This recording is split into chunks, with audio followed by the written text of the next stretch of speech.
All right, people. So I figured I'd do a jump in here. I know it's got 4 minutes. I'm 4 minutes in, but this is as far as I got into it. I'm not going to replay those 4 minutes. I had a lot to think about. And so now it's a watch along, my dudes. Let me see if I can get my volume not so bad. Come on, man. Sticky fucking phone, bro. 1 odds, but it's fine to be confident of like 90% odds or something. Now, the higher it gets, the slightly dicier it gets. But so I was sort of less opposed to. Now you can see my comment.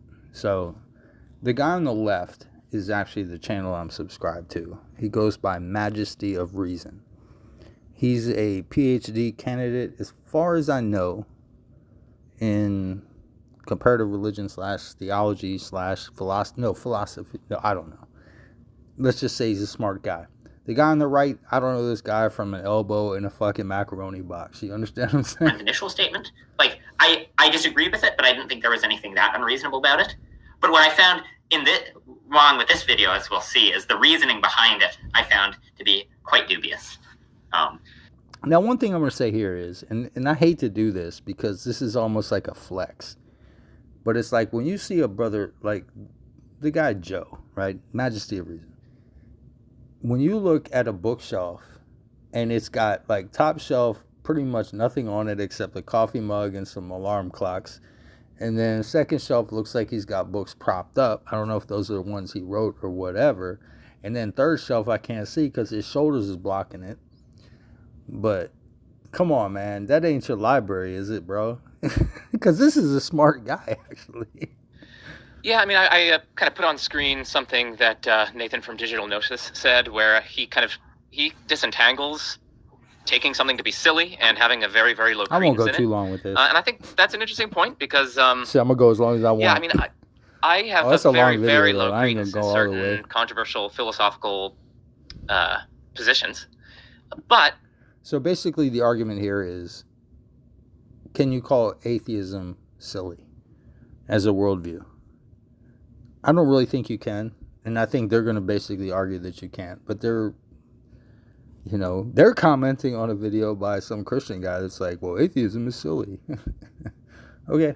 I don't think I would say that they're like silly, precisely because I recognize that, for instance, there are people who are far smarter. Watch this. Define silly. Seriously, define silly. Is it something that makes you laugh? Because I think you can't find a better definition than the one I just gave. Silly is something that makes you laugh. Am I correct? Or is there a technical, definition? Than me, far more capable than me philosophically, who have, let's say, defended the views for their entire dissertation, who have read the literature far more than me, and who could kind of own me in a debate about the topic, even though I think the relevant position that they hold is extraordinarily improbable. And that kind of leads me to think that I wouldn't really call the position silly. So I don't have precise necessary and sufficient conditions for what counts as silly. But we might want to disentangle having a very, very low credence in something and taking that thing to be silly. And it seems to me, at least, that taking something to be silly is an even stronger claim than having a very, very low credence. Because, again, I have very, very low credence in various things that I don't say are silly, and I still say, are worth taking seriously. But that's one thing that I might want to say. Yeah. So I would agree with that. And I think certainly... Again, I go back to my point. I don't think the word silly really means anything substantial. Are you laughing? It silly is an unnecessarily inflammatory way of saying it. It seemed right. like you need view. Look, I could call this motherfucker silly. You understand what I'm saying? The brother on the right, or the bottom, wherever it is. I ain't calling him. Majesty of Reason is cool in my opinion. He's a very smart guy. I think he's a little too smart for his own good. If you know what I'm saying. I think sometimes he gets bogged down in minutiae of bullshit, but whatever. See, I mean, I think we can forgive him for that because we need views. But oh well. Let's continue. Yeah.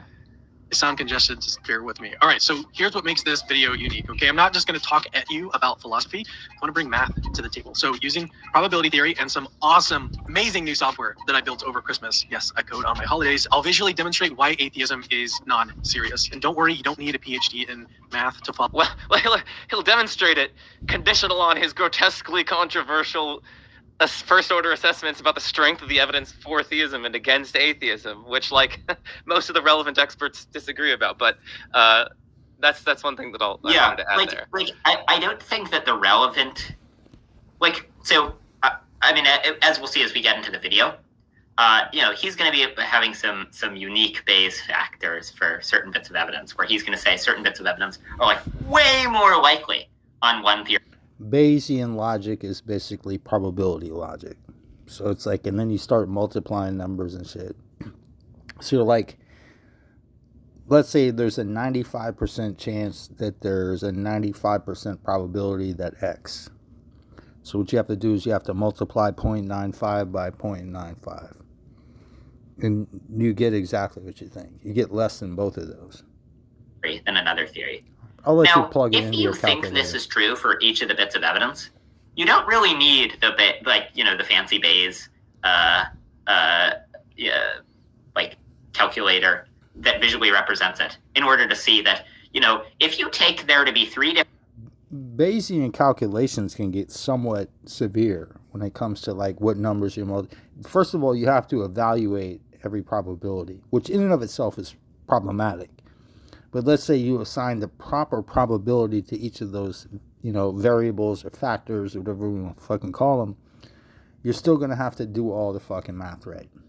Different things that are each like 10 million times as likely on one theory as another. You'll generally think that theory is right. And I'm not, by the way, me personally, as a philosopher, I'm not a big fan of Bayesian fucking logic.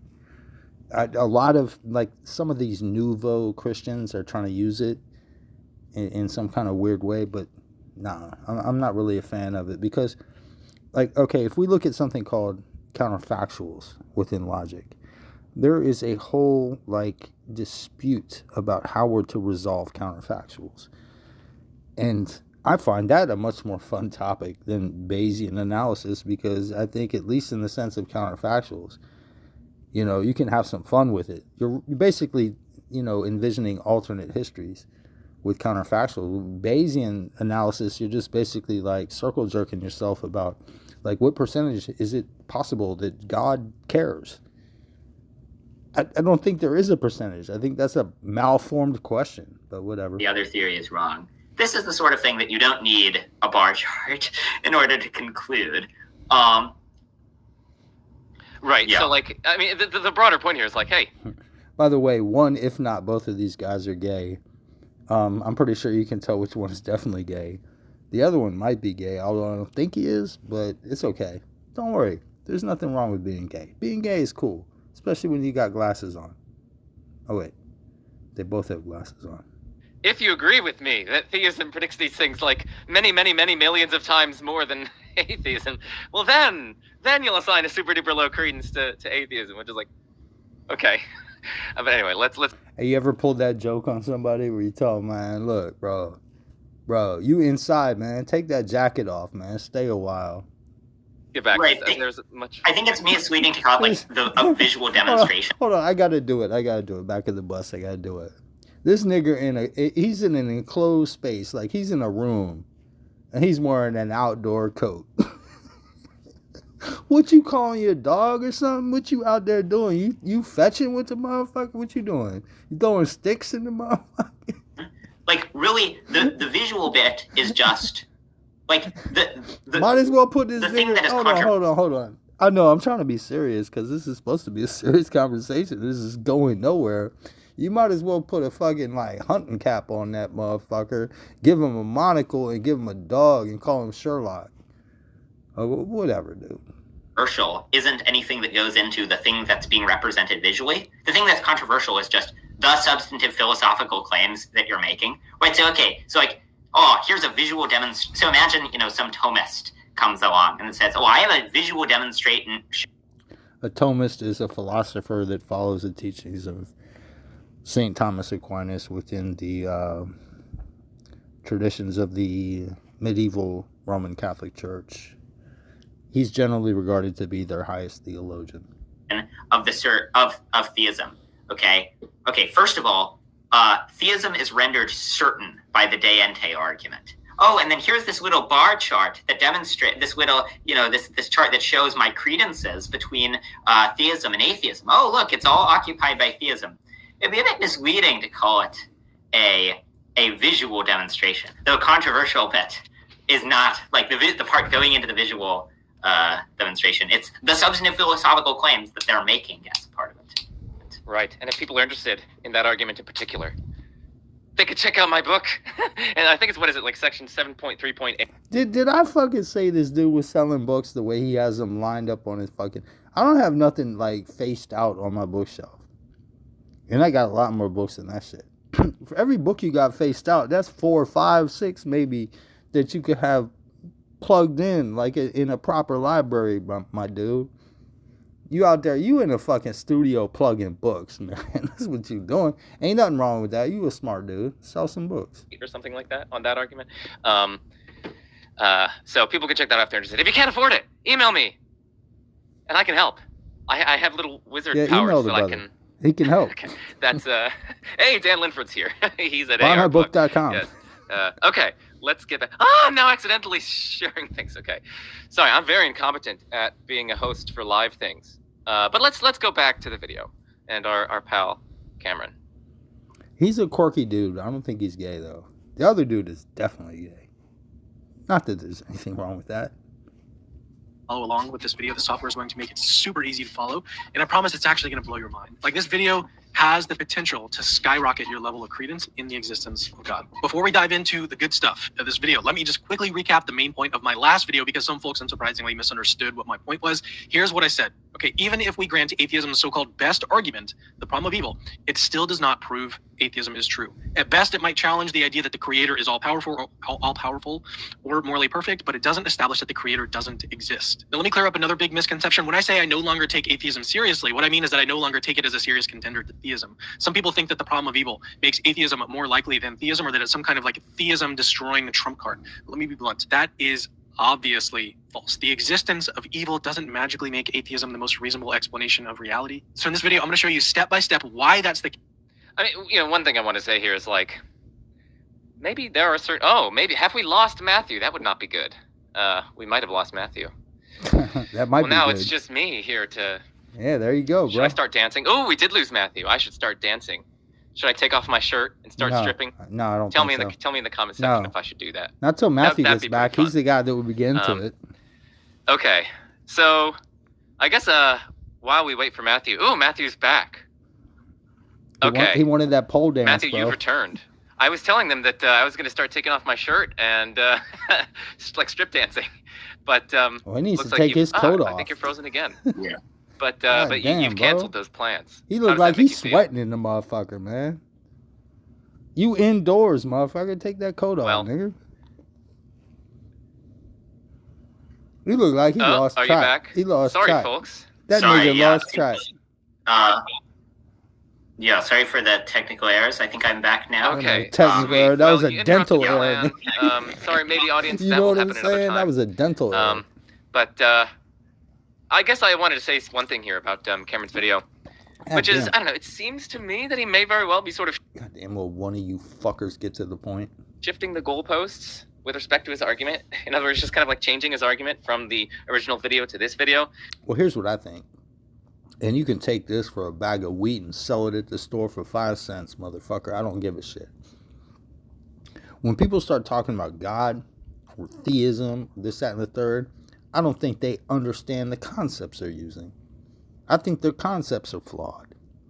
Get one of these motherfuckers that calls himself a theist to define theism and be very direct and sincere about what you say, because I'm going to rip it apart.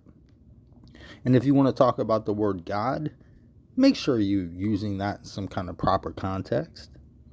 Which God are we talking about? Which one? Because you know what I heard on the internet.com. I heard there are a lot of gods. Matter of fact, you can do this. You can go to Google and you can say you can type this into Google, alphabetical list of gods. See how many results you get. Wait, you know what I think I'm going to do? I think I'm going to do just that. And we're going to cut this video off because I don't think there's anything that I'm really going to be able to learn. Seriously. Even though I love Majesty of Reason. Alphabetical list of... where's gods? Oh, we're about to make it. Gods. Alphabetical list of gods. Did I spell that correctly? List of deities. Lists. Oh, there's multiple lists. Oh, shit. Oh, look at this. Oh, no. Oh, no. There's a lot of them in there. Let's do Japanese. How about that? Shinto. Okay, so we got Shinto. Can we do that one? Major kami. Look at all this. Look at all this. Look at all this. Look at all this. This is Japanese, man. I just picked the one. Raijin is pretty cool. Raijin. Commonly called Raiden. He's the god of thunder and light. He's the most awesome dude. I know that guy. Guess what? He's in Mortal Kombat, motherfucker. He's the god of lightning. Yep. And then we got Buddhism. Oh, don't even try it. They only had 2 in the Buddhism. No. There are so many gods in Buddhism. You have no idea. Get thee behind me, Satan. Let's do ancient Egyptian deities, shall we? Major or minor?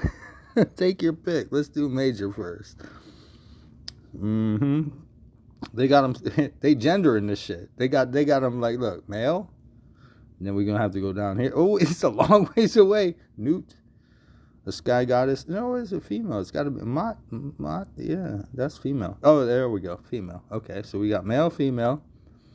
Both male and female forms. Okay. He is one of my favorite cards in Q with a certain deck that I play. But anywho, and that's just the major. And then we go to the minors. It's like, oh, we're still on A? Oh, we finally got to B? Baal, they have him in there without the fucking thing in there. The Ayad or whatever it's called. Sky and storm god from Syria and Canaan, worshipped in Egypt during the New Kingdom. Wow. I heard rumors about the fact that he was worshipped in Egypt, but I don't know if I believe him or not. And I don't try to be too, like, I try to let the scholars do their fucking thing. So, anywho. And then, like, that's just Mesopotamia. What do we want to do? Major, minor? Hadad, that was Baal. Hadad, that was basically Baal. Enlil, that's Babylonian, or Mesopotamian. Sumerian, whatever the fuck you want to call it. Dagon, okay. Who like Dagon? H.P. Lovecraft. Inanna, yes. Inanna Ishtar, yeah. 100%. So you can see, you can clearly see that there's a lot of gods. So again, I ask you, theist, which god are you talking about? Do you have any idea about it?